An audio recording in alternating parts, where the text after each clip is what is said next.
Vi parlerò nel mio intervento di Folpan Energy declinato alla difesa e al controllo del black rot. Breve introduzione al black rot. Black rot è Cryptogama parassita considerata secondaria, che però ha un gran potenziale di danno in termini produttivi e quindi assolutamente non si può soprassedere su questa malattia. Nelle regioni di nostra competenza, quindi del nord-est Italia, attualmente abbiamo una presenza spot del patogeno, una presenza che però vede alcune recrudescenze per determinate aree pedoclimatiche o per alcuni vitigni resistenti alla peronospora. È una malattia considerata una malattia d'accumulo, per cui la presenza di materiale organico infetto relativi a questa stagione crea sicuramente un potenziale molto elevato per le infezioni nella prossima stagione. Cosa favorisce l'insorgenza del black rot? Sicuramente caratteri pedoclimatici e la presenza di primavere calde con frequenti piovosità vanno a stimolare l'insorgenza del patogeno, quindi la germinazione delle ascospore e dei conidi per le infezioni secondarie. Come nella gran parte delle malattie fungine della vite, l'aspetto agronomico ha un'importanza fondamentale nel contenimento della patologia, quindi riuscire a ottenere l'equilibrio in vigneto e riuscire appunto a contrastare fin da subito la malattia sicuramente ci offre le performance migliori nei confronti appunto del contenimento di questo patogeno. Per quel che riguarda la difesa attiva, sappiamo che abbiamo dovuto dire addio negli anni scorsi a una importantissima categoria di prodotti molto attivi nei confronti di questo patogeno, parliamo di tiocarbammati. Attualmente nei disciplinari di produzione abbiamo due grandi famiglie per il contenimento del black rot, prodotti specifici, difenoconazoli, i triazoli in carattere generale e le strobiruline, oltre che zolfo e rame come prodotti biologici. Sappiamo che solitamente non andiamo a strutturare una difesa specifica nei confronti del black rot, ma ci basiamo su delle molecole che hanno una valenza a largo spettro sia nei confronti della peronospora che nei confronti anche del marciume nero. Per cui adesso cerchiamo con le armi che ci rimangono di rimodulare la nostra difesa utilizzando i prodotti più attivi nei confronti del black rot. In questa sede appunto vi parlerò di Folpan Energy e vediamo da subito il perché questo prodotto risulta attivo nei confronti della malattia, assolutamente legata alle caratteristiche di questa miscela, ovvero in Folpan Energy abbiamo due principi attivi con due modalità d'azione differenti, con due meccanismi cinetici all'interno della pianta differenti che vanno a completare lo spettro delle malattie. Quindi abbiamo due principi attivi multisito a basso rischio di resistenza che vanno a posizionarsi in questo modo all'interno della pianta, della superficie vegetale della pianta. Quindi abbiamo l'azione di contatto del folpet, la barriera fisica all'entrata delle ascospore ed abbiamo l'azione sistemica dovuta alla presenza del fosfonato di potassio che va quindi ad espandere la protezione in tutte le parti erbacee della pianta. Vediamo l'etichetta del prodotto, appunto da alcuni anni Folpan Energy è registrato su vite con registrazione appunto nei confronti sia della peronospora che di black rot e di scoriosi, dosaggio applicativo variabile da 300 a 400 ml ettolitro con dose massima 4 litri ettaro, 5 applicazioni all'anno, 28 giorni di carenza. Guardando un pochino con maggior focus alla grammatura dei due principi attivi, vediamo che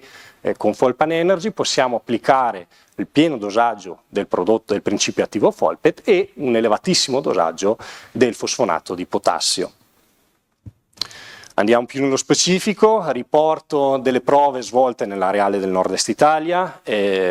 prove rivolte allo studio dell'efficacia del prodotto nei confronti del black rot. Qui nello specifico con Agrea siamo andati a effettuare una prova a Pramaggiore in provincia di Venezia su Pinot Grigio, siamo nel 2018, quindi qualche anno fa, vigneto allevato a cortina semplice di 16 anni, in cui la malattia era già conclamata presente dalle annate precedenti. Abbiamo strutturato delle linee di difesa utilizzando il prodotto tal quale durante 6 trattamenti, quindi siamo andati a coprire il periodo di maggiore suscettibilità del patogeno, dal 26 di aprile, quindi dalla ripartenza della difesa, fino al 26 di giugno in questo caso, quindi fino alla chiusura a grappolo, strutturando diverse strategie, diverse tesi sperimentali. Un testimone non trattato ovviamente, 2 tesi col Folpan Energy a dosaggio minimo e massimo, quindi 3-4 litri a ettaro, e mettendo per contro quelli che allora era il competitor principale, quindi Mancozeb al dosaggio di 2 kg a ettaro, una miscela pronta di ditiano più fosfonato di potassio alla dose massima di 4 litri a ettaro e come terzo competitor difenoconazolo a dose di etichetta di 0,2 litri ad ettaro. 6 applicazioni intervallate 12 giorni. Vediamo che sul testimone non trattato la malattia è comparsa dalla metà di maggio. Vediamo come sul grappolo l'incidenza del black rot sia andata in maniera esponenzialmente crescente, quindi vediamo che alla fine di giugno abbiamo un 60% di grappoli infetti dalla malattia, una gran perdita di produzione. Vediamo invece come un giorno dopo l'ultimo trattamento, quindi al 27 di giugno, mentre il testimone ha un 60% di grappoli colpiti, le strategie col Folpan Energy a 3 a 4 litri hanno dato un'equivalenza di risultato, un buon contenimento della patologia in termini paritetici rispetto a quanto fatto dalla miscela ditianon più fosfonato di potassio a 4 litri ad ettaro. Sappiamo bene, Mancozeb e difenoconazolo in questa prova hanno espresso dei risultati seppur migliori, ma in linea rispetto a quanto fatto con il nostro Folpan Energy. Come sono cambiati i dati a un secondo rilievo, quindi a 19 giorni dopo l'ultimo trattamento, vediamo che Folpan Energy nei 2 dosaggi ha una buona tenuta, ha una buona efficacia, conferma la propria efficacia, Mancozeb e difenoconazolo tendono un pochino a perdere di efficacia, questo dovuto a una normale degradazione dei prodotti. Altra prova, mi porto un po' più ad est, quindi siamo ad Udine, anno 2022, sempre black rot su Flertai, forma di allevamento Guyot. Anche qui strategia molto simile, 6 trattamenti a 14 giorni l'uno dall'altro, dalla ripartenza vegetativa alla chiusura a grappolo. Tesi differenziate, Folpan Energy ancora a dose minima e massima, miscela ditianon e fosfonato di potassio a dose minima e massima e difenoconazolo come riferimento. Anche qui vediamo la malattia è comparsa, per dire la verità abbiamo meno sintomi su foglia che su grappolo, vediamo che alla fine di giugno abbiamo un 6% di foglie colpite su testimone non trattato, invece il grappolo dimostra un'evoluzione molto significativa della malattia. Quindi al 28 di giugno abbiamo un 3,5% di malattia, vediamo come questa è andata evolvendo fino alla fine di luglio, fino ad intaccare il 50% dei grappoli. Anche qui le nostre 2 tesi, Folpan Energy a 3 e 4 litri, hanno dato dei buoni risultati di efficacia, vediamo che siamo al di sopra del 95% di efficacia se la rapportiamo all'incidenza su grappolo, vediamo appunto una efficacia crescente all'aumentare del dosaggio applicato, vediamo come il prodotto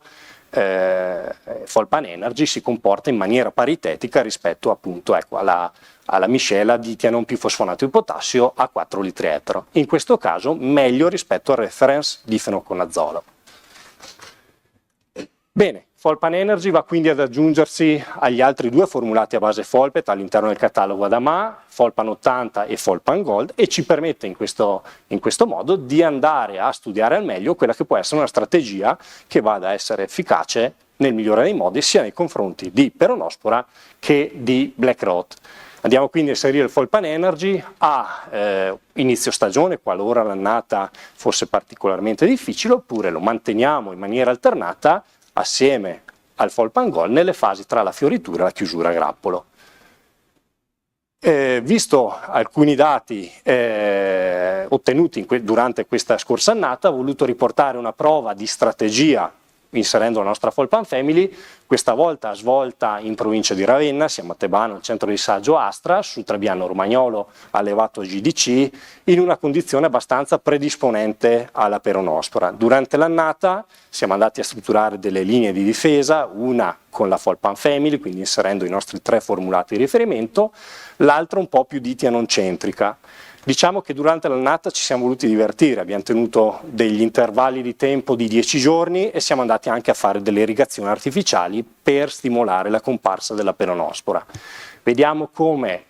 la nostra strategia, la strategia d'Amaco, Folpan Family, al 20 di giugno abbia dato una buona efficacia, un'efficacia maggiore rispetto al competitor messo in campo come referente, con una buona presenza invece di malattia nel testimone non trattato. Questi sintomi sono andati poi evolvendo, a un secondo rilievo del 4 di luglio vediamo la netta differenza tra la strategia in cui è stato inserito il Folpan Energy nelle fasi tra fioritura e allegagione rispetto alla strategia dei competitor. Quindi vediamo come questo prodotto nei casi più difficili, nei momenti più difficili dell'anno, riesce a garantirci un'ottima adesività alle cere e un'ottima perdurata dell'efficacia. Quindi, per fare il succo e chiudere la mia presentazione, perché inserire Folpan Energy all'interno di una linea di difesa antiperonosporica? Ovviamente per l'elevata attività nei confronti della peronospora dovuta ai 2 principi attivi sinergici, la buona adesione alle cere, la capacità di resistere al dilavamento, l'efficace attività nei confronti delle scoriosi e del black rot e l'attività nei confronti della botrite. L'inserimento nelle linee guida nazionali e regionali ci permette di utilizzare questi 2 principi attivi e in ultimo, ma non per ultimo, il rinnovo recente della molecola Folpet ci dà una garanzia di poter affidarci a questa molecola anche per il futuro. Io con questo ho finito.